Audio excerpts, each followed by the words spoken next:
My dad left me the family restaurant over my golden child brother, and he did not take it well. He started trying to sabotage me and frame me for felonies, so I took extreme measures to get him to back off. Ever since I can remember, my brother Marcus was always the golden boy in our family. Our dad Anton, everyone called him Chef Anton, practically worshipped the ground Marcus walked on. Dad would spend hours teaching Marcus all these special family recipes, while I was stuck washing dishes in the back of our family restaurant. I still remember how Dad's face would light up whenever Marcus chopped vegetables, but he barely even noticed when I completely overhauled the restaurant's accounting system when I was just 16. Marcus got sent off to this fancy culinary school in New York while I stayed behind working at the restaurant. I gradually took over all the business operations that actually kept the place afloat during the tough times. Mom, Eleanor, always tried to play peacemaker between us, but even she couldn't deny how obviously Dad favored Marcus. After culinary school, Marcus landed this supposedly high-profile chef job at some trendy Manhattan restaurant. He barely came home after that, always too busy for family holidays or helping out when business slowed down. Meanwhile, I devoted 15 freaking years of my life to our restaurant, working side by side with my aging dad as we weathered economic downturns and changing neighborhood demographics that threatened our survival. Then Dad had a massive heart attack right in the kitchen during dinner service. I was the one who called the ambulance and rode with him to the hospital. I was the one who held his hand every day until he passed away 3 weeks later. Marcus flew in for the funeral, of course, but left the next day because of work commitments. Everyone had already congratulated him on owning the family restaurant at this point, so you can imagine everyone's shock, especially Marcus, when the lawyer read Dad's will and revealed he'd left the entire restaurant to me. The note attached simply said, "To the child who truly loved this place." Marcus turned bright red and started stuttering about how there must be some mistake. Now he's suddenly moved back to town with his designer luggage and expensive chef knives,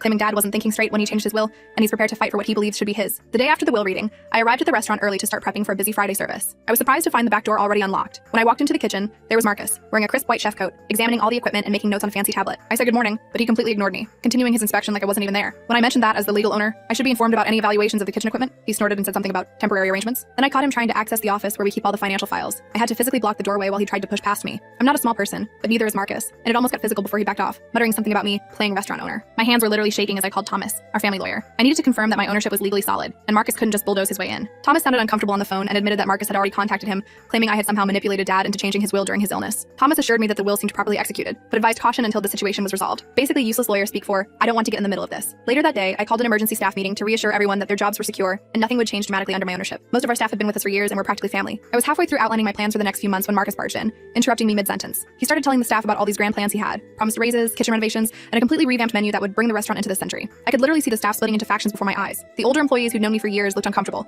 while some of the newer kitchen staff seemed excited by Marcus's flashy promises. The next morning, I tried to access the restaurant's bank accounts to pay our produce vendor, but my online banking access was denied. After a panicked call to the bank, I discovered that Marcus had somehow convinced our mother to request a temporary freeze on all the accounts due to the disputed ownership situation. I had to drain $3,000 from my personal savings just to pay our most pressing bills. I was furious and called Mom immediately. She invited both of us for dinner to discuss a compromise like adults. That dinner was a complete disaster. Mom made her special lasagna, probably thinking comfort food would somehow make this easier. We barely made it through the salad course before Marcus started bringing up ancient history, how Dad had always wanted him to take over the restaurant, how I was just the numbers person, and how Dad must have been confused from his medication when he changed his will. Mom just sat there nodding sympathetically at both of us without taking a side. When she suggested we share ownership, I lost it and stormed out. I couldn't believe she was trying to play both sides after everything I'd done. The next morning, I discovered Dad's original handwritten recipe book was missing from the office safe. This wasn't just any recipe book. It contained all our family's signature dishes with Dad's personal notes and modifications spanning decades. When I confronted Marcus, he gave me this innocent look and claimed he hadn't seen it, but I noticed he wouldn't make eye contact. With weekend service approaching and no recipe book, I had to recreate all our signature dishes from memory. I'd watched Dad make them thousands of times, but there were always little details and measurements that were hard to remember perfectly. The weekend service was stressful enough, but then I discovered Marcus had invited 3 local food critics to dine on Saturday night, claiming he'd taken over kitchen operations. He hadn't bothered to tell me,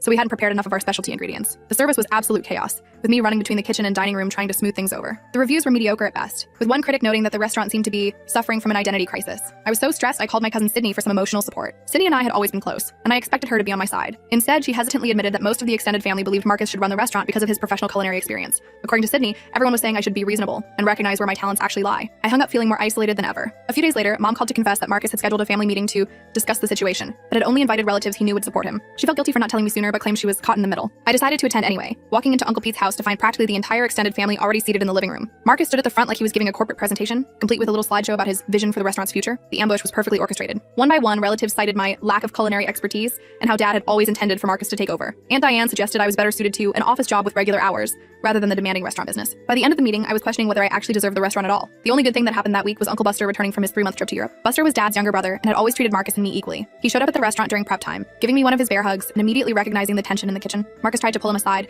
offering him some expensive scotch he'd brought back from Manhattan, but Buster wasn't having it. He loudly proclaimed that Anton knew exactly what he was doing with his will, and that I had earned my inheritance through years of loyalty. This caused an immediate family rift, with several relatives calling Buster to reason with him. Buster revealed to me later that Dad had actually confided his decision to him months before his heart attack. According to Buster, Dad had been disappointed by Marcus's lack of interest in the family business for years, and had decided I was the one who truly cared about his legacy. When I mentioned this at our next uncomfortable family dinner, Mom immediately challenged Buster's claim, saying Dad would never make such an important decision without discussing it with her first. This led me to request access to Dad's recent correspondence with Thomas, our lawyer. After some negotiation, Thomas agreed to share copies of Dad's emails from the 6 months before his death. The emails clearly show Dad's intention to leave me the restaurant, with specific mentions of my dedication and Marcus's absence. In one particularly pointed email, Dad wrote, "The restaurant should go to the child who sacrificed for it, not the one who visits when convenient." When Marcus was shown these emails, he claimed they could have been written under duress, or that I had somehow influenced Dad during his illness. He threatened a lengthy court battle if I didn't agree to either sell the restaurant or give him controlling interest. That night, I discovered the restaurant was in worse financial shape than I'd realized. Dad had been covering some shortfalls from his personal savings during his final year, something he hadn't shared with me.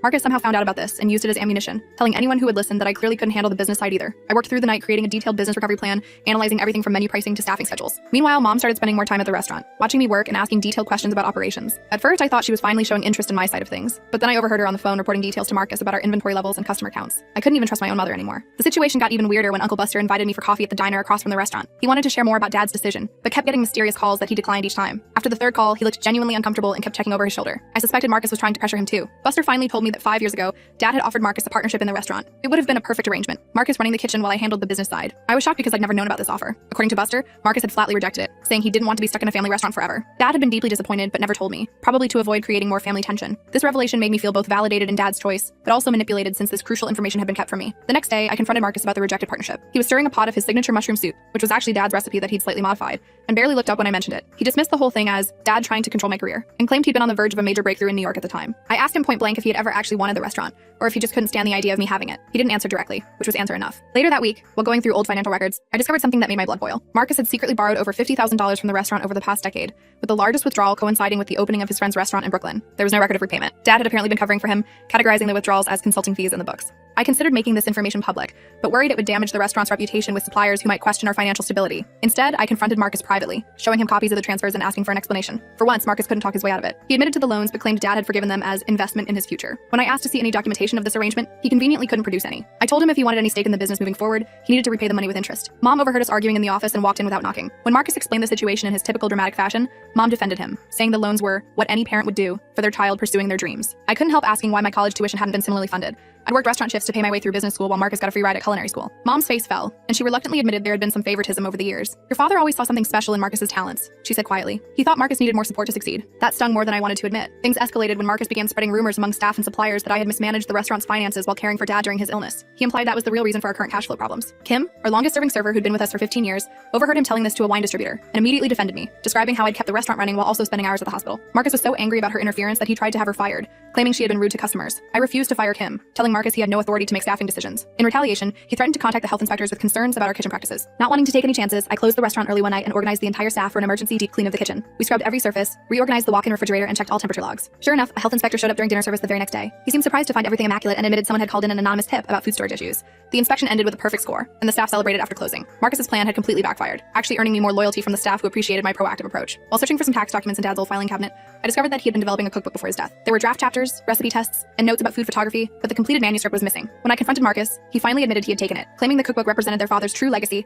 that should be published under the family name. Specifically, his name as the chef. Looking through the partial drafts that remained, I recognized several recipes I had actually helped develop, including our popular rosemary lemon chicken that I'd created when Dad was trying to add lighter options to the menu. I demanded co-authorship rights if the cookbook ever moved forward. Cousin Zach, who works in publishing, offered to mediate the cookbook situation. We met at his downtown office, but it quickly became clear that Zach favored Marcus's vision for a glossy, chef-focused cookbook, rather than the family history approach I envisioned. I felt cornered into compromising just to keep the project alive, agreeing to a smaller credit as contributor, rather than co-author. A couple days later, while cleaning out Dad's desk drawer, I found an old flash drive I hadn't seen before. It contained dozens of voice memos Dad had recorded about the cookbook. I sat in the empty restaurant after closing, listening to my father's voice describing recipes and their history. To my surprise, many entries specifically praised my innovations. Olivia's touch with the lemon rosemary marinade transformed this dish, he said in one recording. Her business sense told me customers wanted lighter options, but her palate knew how to keep the flavor profound. I felt tears streaming down my face hearing Dad acknowledge my contributions so clearly. When I played some of these recordings for Marcus, he dismissed them as Dad being nice, and said they were probably just to encourage me. But he couldn't explain why Dad had specifically credited me with creating several signature dishes that were now restaurant favorites. For the first time, some family members who heard the recordings began questioning Marcus's narrative about being the only one with culinary talent.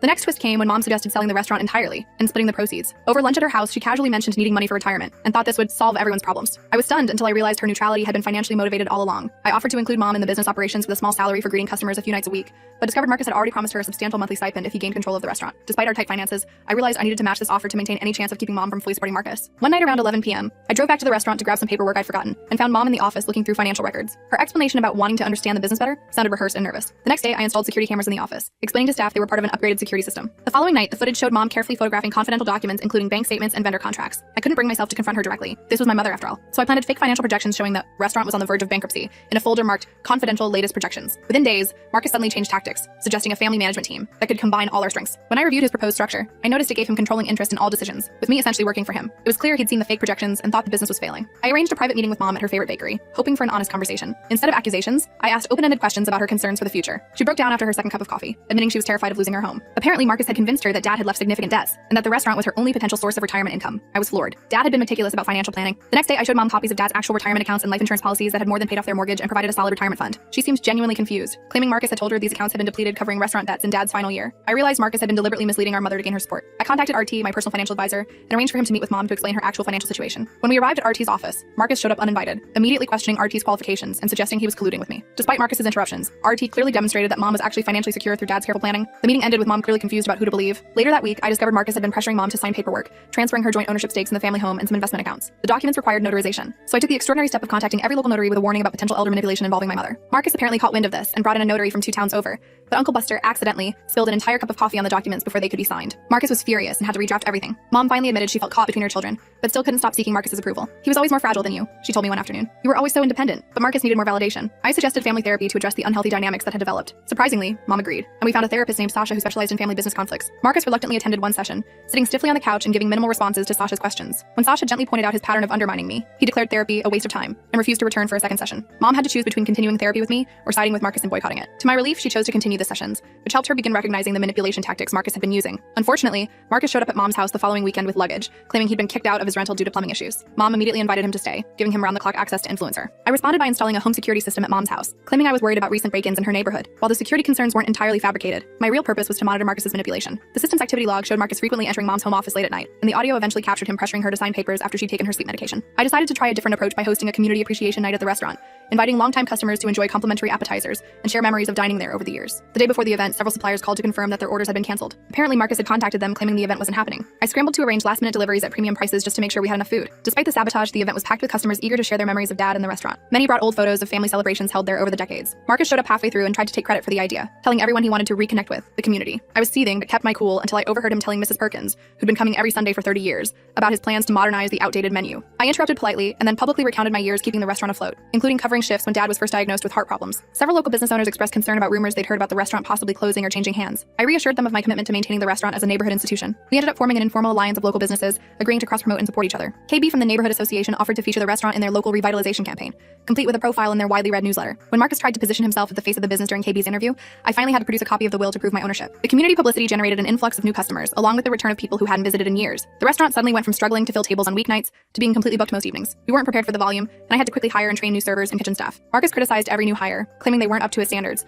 but customers repeatedly told me they loved the authentic family atmosphere and traditional dishes. When I introduced a few menu updates based on customer feedback, Marcus began telling anyone who would listen that I was ruining their father's legacy with unnecessary changes. A local reporter contacted me about doing a feature story on the restaurant's renaissance for the City magazine. During her research, she spoke with Marcus, who gave her information that completely contradicted what I told her about our plans. Confused by the conflicting stories, she decided to dig deeper into what she called the family angle of the story. What she uncovered was something even I didn't know. Marcus's supposedly successful Manhattan restaurant had actually failed 6 months before Dad's death. He'd been essentially unemployed when Dad died, which explained his sudden interest in a restaurant he'd ignored for years. When the reporter called to verify this information, I was speechless. I considered using this information publicly, but decided it would just escalate the conflict and potentially harm the restaurant's reputation. Instead, I met with Marcus privately and offered him a salaried chef position with no ownership stake. I framed it as a way for him to rebuild his reputation while being part of the family business. Marcus rejected the job offer as insulting and stormed out. Later that week, I noticed he'd started an Instagram account positioning himself as the creative force behind our restaurant's classic dishes. He was claiming partial credit for recipes to build his personal brand, apparently hoping to leverage our restaurant's growing reputation. Things got even messier when a food blogger recognized one of Marcus's signature dishes as something she'd seen published in a cooking magazine years earlier. When confronted, Marcus claimed the magazine had stolen the recipe from him during a freelance project. I spent an evening researching the recipe's origins and discovered Marcus had plagiarized several recipes throughout his career,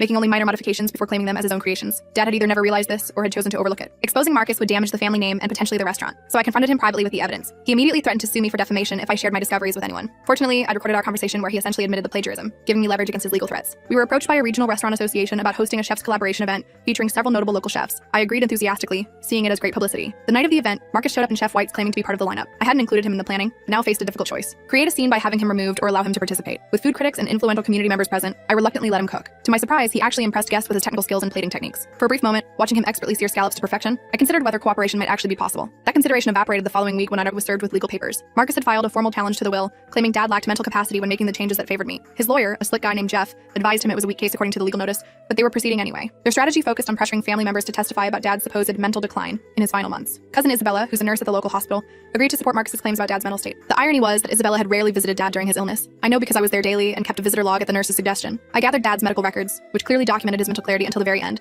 with the attending physician specifically noting his sharp mind and decision-making capacity, even during hospitalization. As the initial court hearing approached, I prepared with my lawyer, but the mounting legal fees were draining the restaurant's improving but still fragile reserves. I reluctantly approached the bank about a small business loan to cover operating expenses during the litigation. The loan officer was hesitant about approving financing with the pending litigation, but was impressed by the restaurant's recent improved performance. After reviewing our books, he offered conditional approval dependent on the case's resolution, which wasn't ideal but gave us some breathing room. Marcus proposed an out-of-court settlement that would give him 60% ownership of the restaurant. Reading through the detailed terms, I realized the agreement would essentially force me out within a year through a series of clauses giving him veto power over all decisions. I countered with a final 75-25 split in my favor, with clearly defined roles that would keep him in the kitchen and me running the business. Marcus rejected my counteroffer immediately and escalated his legal strategy, filing additional motions claiming I had manipulated Dad during his illness. His strategy backfired when his lawyer quit after discovering Marcus had misrepresented several key facts about Dad's condition and the timeline of events. Marcus scrambled to find new representation, eventually hiring a lawyer named Kylo, who had a reputation for aggressive tactics in inheritance disputes. During our first court appearance, Kylo made several inflammatory allegations that clearly surprised the judge with their lack of supporting evidence. Though Marcus seemed pleased with Kylo's aggressive approach, the lawyer demanded a large retainer up front before continuing the case. I later learned Marcus had approached Mom for money to pay his legal fees, suggesting she liquidate her retirement account as just a temporary measure. Fortunately, Sasha from therapy had been helping Mom recognize manipulation tactics, and she finally refused to finance the lawsuit. Without sufficient funds to pay his aggressive attorney, Marcus shifted to intimidating me directly. He cornered me in the walk-in refrigerator one morning, suggesting that accidents happen in kitchens all the time, and it would be a shame if something forced the restaurant to close temporarily. Uncle Buster, who'd been helping out as a host a few nights a week, witnessed Marcus's increasing aggression and installed additional cameras throughout the restaurant. The footage captured Marcus's threats, which my lawyer immediately included in our court filings. The judge reviewed all the evidence, including Dad's consistent medical records and the multiple consistent versions of his will over the years, all showing his clear intention. However, to be thorough, she ordered a formal mental capacity evaluation review of Dad's medical records by an independent expert. This meant both Marcus and I had to wait another month for resolution, keeping the restaurant in limbo. During this waiting period,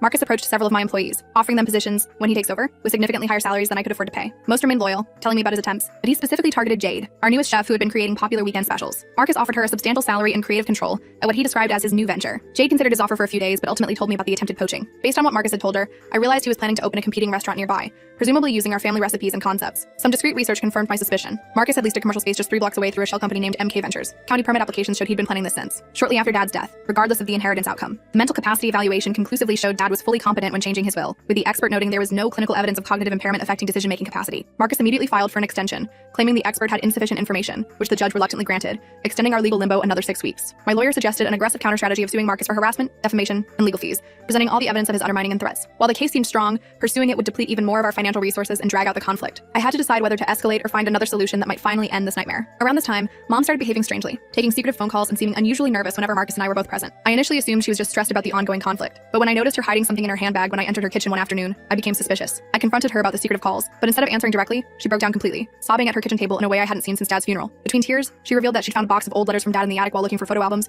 She'd initially hidden them from both Marcus and me because she'd been afraid of making the situation worse. It turned out Dad had written detailed explanations for his decision about the restaurant's inheritance, but Mom had been protecting Marcus from the harsh truths contained in the letters. Both of us realized it was finally time to end the conflict that was tearing our family apart. The letters described how Dad had always seen my dedication to the restaurant, even when he wasn't openly acknowledging it. He regretted his favoritism toward Marcus and had been trying to correct it in his final years. Marcus has talent, he wrote, but Olivia has heart, loyalty, and the work ethic this business needs to survive. Mom finally accepted that Dad's decision had been intentional and fair, not the result of manipulation or confusion as Marcus had claimed. With tears in her eyes, Mom tried to show Marcus the letters the next day, but he refused to even look at them, accusing her of siding against him. After years of being the favored child, he couldn't accept this rejection. Mom made the painful decision to testify against him in court, bringing Dad's letters as evidence of his clear intentions. Marcus was visibly shocked by what he perceived as his mother's betrayal when she entered the courtroom and sat on my side of the aisle. He continued pressing his case, but his arguments grew increasingly desperate and contradictory. During a particularly heated court exchange, Marcus accused me of sabotaging his culinary career out of jealousy. In his emotional state, he inadvertently revealed his history of taking credit for others' work, mentioning how he'd improved recipes from his various restaurant positions. The judge's expression made it clear his credibility had completely collapsed. The judge ruled entirely in my favor, dismissed all of Marcus's claims, and ordered him to pay a portion of my legal fees, calling his lawsuit frivolous and unsupported by any credible evidence. Marcus declared he would appeal as he stormed out of the courtroom,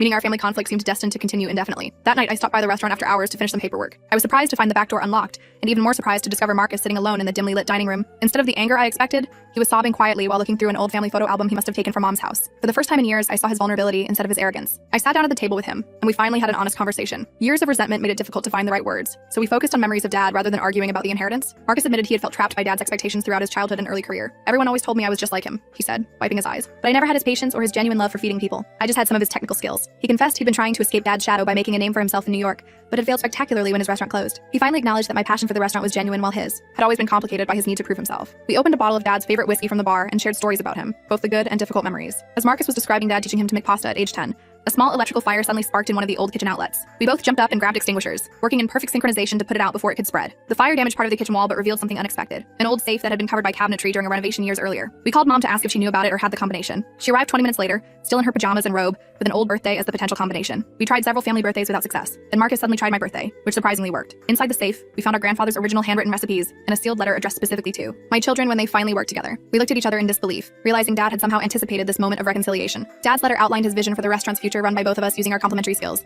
Marcus's culinary creativity and my business acumen and community connections. Neither of you is complete without the other, he wrote. The restaurant needs both the heart that keeps it running and the talent that makes it special. The letter emphasized that this partnership could only work with mutual respect and recognition of each other's contributions. After reading the letter together, Marcus offered to drop all legal challenges, admitting the fight had been more about his wounded pride than actual desire to run the restaurant alone. He asked for a role in the kitchen, suggesting he could help modernize some aspects of the menu while preserving Dad's classics. I considered a new arrangement with clear boundaries that would allow us to work together without the power struggles that had defined our relationship for years. We drafted a potential working agreement over breakfast the next morning, but I could see Marcus still struggled with not being in charge of everything. I suggested a 3-month trial period before making anything permanent, which he reluctantly accepted. When we announced our truce to the family, several relatives remained openly skeptical, particularly Uncle Pete, who had witnessed our most heated arguments. Uncle Buster proposed a formal contract with specific consequences for undermining each other, which actually helped ease tensions by creating clear expectations. Over the next few weeks, Marcus brought innovative menu ideas that could attract new customers while I focused on maintaining our operational excellence. I worried about alienating loyal patrons with too many changes, so we created a split menu that honored traditions while introducing new concepts on a rotating seasonal section. The new menu launched successfully, with longtime customers appreciating that their favorites remained untouched, while new patrons excited about Marcus's more contemporary offerings. Behind the scenes, Marcus grew frustrated with my oversight of purchasing and pricing, but we established weekly meetings to improve communication before small irritations could grow into major conflicts. A prominent food critic visited to review the reimagined restaurant about a month into our new arrangement. Her review praised the food but noted the palpable family discord,